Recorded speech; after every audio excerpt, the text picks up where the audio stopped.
Good morning বন্ধুরা। তো খুবই খারাপ পরিস্থিতি, তো তার মধ্যেও তো রান্না খাওয়া তো করাই লাগবে।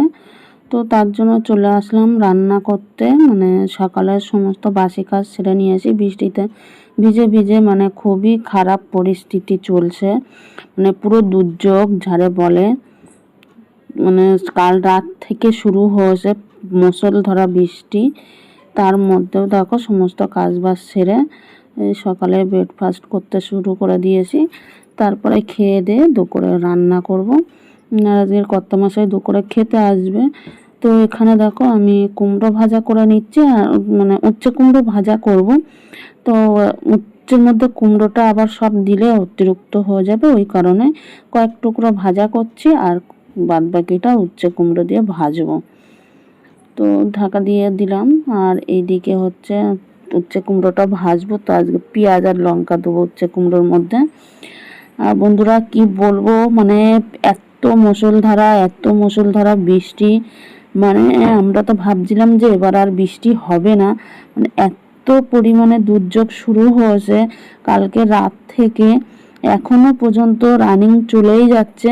আমি তো ভয়েস দিচ্ছি তোমাদেরকে পরের দিন রাতে, মানে আগের দিন রাত থেকে শুরু হয়েছে, পরের দিন রাতে ভয়েসটা দিচ্ছি বন্ধুরা।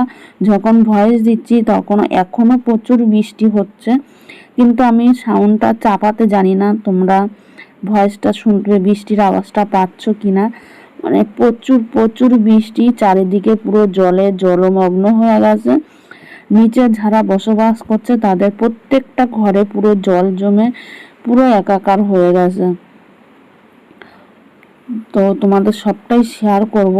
আর কতটা কষ্ট করেও দেখো আমরা উপরে আসি ঠিকই, কিন্তু আমাদের উপর দিয়ে পড়ছে, মানে এত বৃষ্টি পড়ছে, উপর থেকেও পড়াটা কম হচ্ছে না, উপর থেকেও সমানে বৃষ্টি পড়ে যাচ্ছে। আর এদিকে দেখো আমার উচ্ছে কুমড়ো ভাজা হয়ে গেছে, এবার কিন্তু আমি মাছ ভেজে নেবো। তো আজকে ভোলা মাছের ঝাল করব। কুমড়ো ভাজা করলাম, উচ্ছে কুমড়ো ভাজা করলাম, আর ভোলা মাছের ঝাল। আর পাশের ঘরে দিদি লোটে মাছ দিয়েছিল। আমি যেহেতু লোটে মাছটা খেতে ভালোবাসি, আর আমার বর খায়, কিন্তু এখন ছেলেও খেত, এখন আমার ছেলে আর খেতে চায় না লোটে মাছ। বলে মা প্রচুর পরিমাণে আমি গন্ধ পাই লোটে মাছ দিয়ে, আমার বমি চলে আসে, ওই কারণে ও আর লোটে মাছ খেতে চায় না। তো ভোলা মাছ রান্না করছি, ভোলা মাছের ঝাল করছি। বাইরে তো প্রচুর পরিমাণে বৃষ্টি নেমে গেছে, পুরো চারিদিকে পুরো জলমগ্ন হয়ে গেছে। তো আমি যতটা পেরেছি তোমাদের সাথে শেয়ার করার চেষ্টা করেছি। তো এখন তো রান্না করছি, রান্নাটা করে নিয়ে তারপর তোমাদের সাথে পরে শেয়ার করছি যে কতটা পরিমাণে জল জমে গেছে। যেসব জায়গায় জল না জমার কথাও সেখানেও জল জমে যাচ্ছে। তো দেখো বন্ধুরা কি অবস্থা। বন্ধুরা মুষলধারা বৃষ্টি, আর এইদিকে দেখো খালের জল চাপ দিয়ে দিয়ে পুরো মানে মাঠ ভরে গেছে, মার্কেট পুরো ভরে গেছে। রাস্তাটা আর মনে হয় 1 ইঞ্চি মতন ফাঁকা আছে, তারপরে রাস্তাও উঠে যাবে জল। সেই রাত থেকে বৃষ্টি থেকে থেকে হয়েই যাচ্ছে, রাত্রে 1 ঘন্টা বৃষ্টিতে পুরো ডুবেই দিয়েছে সব। তারপরে সকালে একটু সময় হয়েছিল, আবার এই থেকে থেকে বৃষ্টি হচ্ছে, প্রচুর পরিমাণে বৃষ্টি হচ্ছে। পুরো জলে পুরো জলমগ্ন হয়ে গেছে পুরো কলকাতা, মানে কলকাতা এবার ভাসিয়ে দেবে কি ভেসে গেছে কলকাতা। তো দেখো আমার মাছের ঝোলটা মানে ফুটে উঠেছিল, তারপরে কিন্তু মাছগুলো দিয়ে দিয়েছি। আর আজকে ধনে পাতা দেবো, গরম মশলা দেবো না, যেহেতু ধনে পাতাটা আছে ওই কারণে ধনে পাতা দেবো। তো ধনে পাতাগুলো কুচিয়ে নিচ্ছি। তো বন্ধুরা কাদের ওখানে এরকম প্রচুর মুষলধারা বৃষ্টি হচ্ছে কমেন্টে জানিয়ে যেও।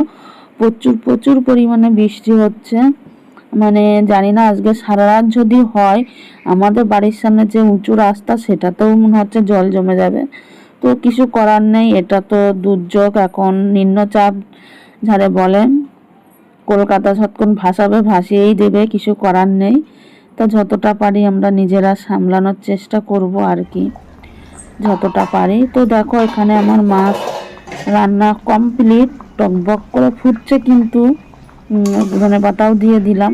আর দেখতে কেমন হয়েছে মাছের ঝাল বলো, সর্ষে বাটা দিয়ে করলেও হয়, কিন্তু আজকে আর সর্ষে বাটা দিলাম না, একটু পেঁয়াজ রসুন দিয়েই ঝালটা বানালাম। তো চলো দেখতে থাকো। আজকে শুক্রবার, তো আজকের আমাদের দুপুরের মেনু কি হয়েছে একবার দেখে নাও। তো এখানে এক পিস মাছ তোলা আছে, বলছি এটা কেন। এখানে আছে লোটে মাছ, আর এই মাছটা সম্বন্ধে বলছি তারাও। এদিকে কুমড়ো ভাজা, এই যে গরম গরম ভাত ধোঁয়া উঠছে, আর এইদিকে হচ্ছে উচ্ছে কুমড়ো ভাজা, এইদিকে হচ্ছে ভোলা মাছ। ওই মাছটা বলছে এবার, ওই মাছটা ভাইতে ভাইতে না সব মাছ গোটা আছে, ওই মাছটাই ভেঙে গেছে। এই মাছটা দেখো, ওর জন্য আলাদা তুলে রেখেছি, এটা খাবার সময় আমি খেয়ে নেবো। আর এই যে ভোলা মাছ। তা কেমন হয়েছে আজকে মেনুগুলো বলো। আর বাইরে তো প্রচুর বৃষ্টি হচ্ছে, পুরো সব জায়গায় জল জমে গেছে, দেখাচ্ছি সেটাও তোমাদেরকে। আর গ্যাসটা সব মুছে নিয়ে আসি, পুরো মোছা কমপ্লিট। দেখো দেখো এখন বৃষ্টিটা কম আছে, কিন্তু পুরো জল হয়ে গেছে চারিদিকে, দেখতে পাচ্ছ পুরো মাঠ পুরো জলে জলে ভেসে গেছে। রাস্তায় এখনো ওঠেনি, তবে উঠে যাবে যদি আরও বৃষ্টি হয়। তো চলো আজকের মতো নেই পর্যন্ত, টাটা। এলাকা পুরো ভেসে যাবে এবার বৃষ্টিতে, প্রচুর বৃষ্টি নেমে গেছে আবার। এইদিকে তো পুরো জলে জল, কি অবস্থা আকাশে, ওই দেখো বাবারে বাবা,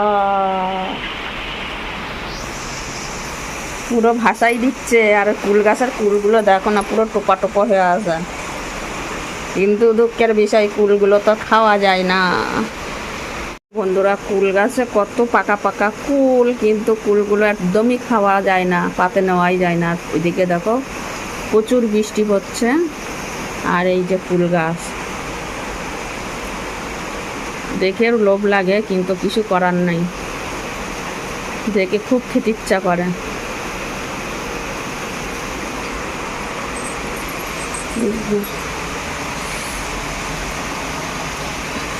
এই যে আমার ব্যালকনি দিয়ে একদম পুরো কিন্তু হাত বাড়ালে পাওয়া যায়, কিন্তু একদমই খাওয়া যায় না কুলগুলো, দেখতে পাচ্ছ মানে একদম। এই যে ব্যালকনি মাছিল, আর এই যে কুল গাছ একদম পুরো সামনে, দেখো পুরো গাছ জুড়ে কিন্তু পেকে আছে কুলগুলো। তো চলো পরে ফিরে আসছে আবার। তো দেখতেই পেলে বন্ধুরা, চারিদিকে পুরো জলে জলমগ্ন হয়ে গেছে। আর আমি কিন্তু বাসন নিয়ে বাইরে মাজতে যেতে পারছি না, ছেলে স্নান করেনি, তো ওকে বললাম তুই স্নান করার সময় আমার একটু 2 বালতি জল তুলে দিস। তো ও 2 বালতি জল তুলে দিল, তাই দিয়েই আমি কিন্তু ব্যালকনিতে বসে বসে বাসন মাজছি। আর এখনও বৃষ্টি হচ্ছে, কিন্তু ব্যালকনিতে বসে বাসন মাজছি ঠিকই, গায়ে আসছে কিন্তু মাথাটা তো ভিজছে না। আর বাইরে কাজ করলে তো পুরো স্নান হয়ে যেতাম। ওই কারণে ছেলেকে বললাম যে তুই পারলে একটু জল তুলে দিবি, বললো হ্যাঁ দেবো। তো তাই আমি এখানে বসে বসে বাসনগুলো মেজে নিচ্ছি। বড়মশাই বলছিল যে বাসন রেখে দাও, মাজতে হবে না, কালকে সকালে মেজে নিয়ে, যদি বৃষ্টি হয় স্নান করার আগে আগে মেজে নেবে, হয়ে যাবে। বলো দিন, এত বাসন রেখে কেউ কি শান্তিতে থাকতে পারে? বিশেষ করে আমি তো পারবোই না। এই বাসন যত সময় না মাজবো তত সময় যেন আমার মনে হবে কত বড় একটা দায়িত্বর কাজ রয়ে গেছে, সেটা করতেই হবে। তার থেকে বাবা নিরিবিলিতে আমি বাসন করলাম, মেজেই নিই। তা বৃষ্টির পরে পড়ুক, মাথাটাও তো পড়বে না, নাইটি চেঞ্জ তো করবই। তো বৃষ্টি পড়লেও কোনো ব্যাপার না, ভিজবো একটু, কিছু করার নেই। পুরো সব ঘরে ঘরে জল ঢুকে পুরো জলমগ্ন হয়ে গেছে, দেখতেই পাচ্ছ। দেখো পুরো রাস্তায় সব জল জমে গেছে, মানে চারিদিকে পুরো জলের জলাকার, পুরো এলাকা পুরো জল জমে পুরো একাকার। মানে বাজারঘাট মানুষ করে যে খাবে তারও উপায় নেই, প্রত্যেক দোকানের মধ্যে জল ঢুকে গেছে, কোনো দোকান খোলা নেই, সব বাজারঘাট বন্ধ। বুঝতেই পারছো কি খারাপ পরিস্থিতির মধ্যে আমরা পড়ে আছি, সারা এলাকা জুড়ে পুরো জলমগ্ন। বুঝতে পারছো কি অবস্থা, মানে রাস্তাতে এরকম জল হওয়া মানে মার্কেটের মধ্যে আরও জল, মার্কেটের মধ্যে পুরো হাঁটু সমান, হাঁটুর উপরে জল, প্রায় মানে কি বলবো, প্রায় কোমর সমান, অনেক অনেক জায়গায় কোমর সমানও জল হয়ে গেছে। দেখো পরিস্থিতি, দেখো একটু, খুবই খারাপ পরিস্থিতি।